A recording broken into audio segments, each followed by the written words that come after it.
对于肉友们来说，最高兴的事情莫过于自己养的多肉植物越来越肥美，而为了让肉更加肥美，肉友们大都会采取控养的方法。可是有的新手肉友却发现自己的多肉反而越控越瘦，这是怎么回事呢？多肉植物的肥美其实包含2个方面，即变胖变肥和上色变美。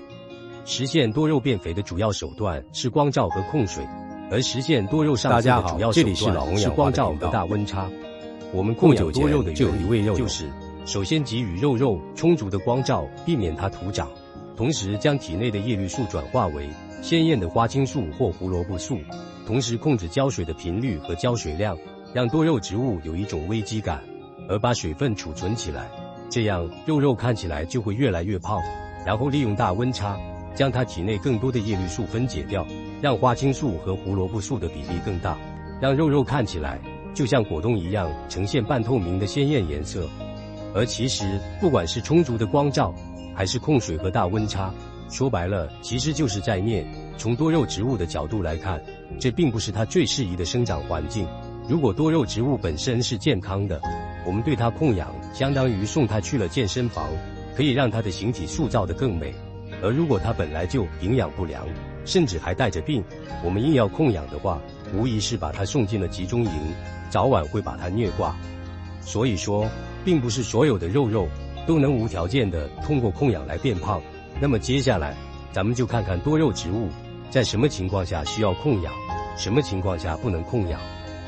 大家好，这里是老翁养花的频道。本期我们分享一下控养的注意事项。多肉植物需要控养的3种情况：一、根系健康，生长正常的成株多肉。如果多肉植物已经成年，根系发达，处于正常的健康生长状态，此时我们可以放心大胆的控养，尽量露养接受充足的光照，且逐渐减少浇水频率和浇水量，这样大约2个月左右，肉就会变胖变美。2、正常生长了2年以上的老桩。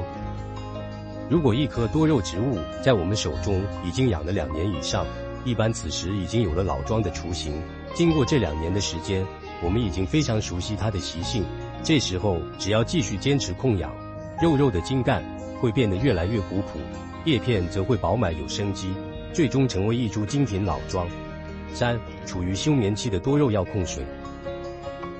多肉植物如果在温度极高的夏天或者温度特别低的冬天都会停止生长，进入休眠阶段。此时它们对水分的需求特别低，浇多了水反而容易烂根，所以在休眠期的多肉植物要严格控水。另外夏天要注意遮阴。多肉植物不要控养的5种情况。1、刚出生的小苗。多肉植物一般通过叶插繁殖，当叶片生根发芽之后，会长出小苗。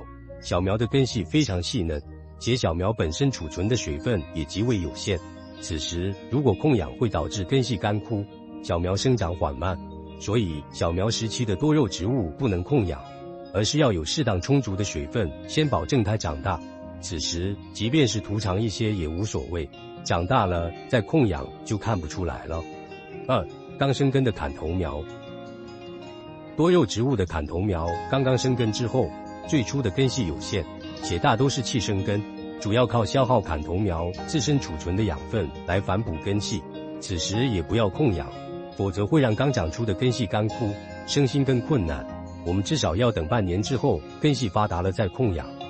3、根系差的多肉。多肉植物的根系如果一直都比较差，导致生长速度缓慢，叶片皱缩，这时候也不能控养，而是最好先重新翻盆，然后适当多浇水，等到肉根系发达，恢复正常生长之后再控养。4、刚浮盆的多肉。刚刚浮盆的多肉植物根系并没有与新盆土新环境完全契合，此时不能立即控养，而是先给予适当充足的水分，大约等待3个月左右，老根完全适应新环境，新根也足够多之后再控养。5、有病虫害的多肉。当多肉植物出现病虫害的时候，更不能控养了，而是要先把病虫害解决，让肉重新恢复健康之后再控养。总结，多肉植物想要变美，需要我们来控养，但是想要控养是有条件的。3要5不要，做对了肉越来越肥美，做反了则变瘦，一直不长个，你做对了吗？以上就是本期的内容，希望能对新手朋友提供一点参考和帮助。由于水平有限，文中难免会出现错误疏漏之处，还请大家在评论区批评指正。如果你有好的经验，欢迎在评论区留言，帮助更多的花友。如果喜欢我的内容，请点赞、关注并转发吧。感谢观看，我们下期见。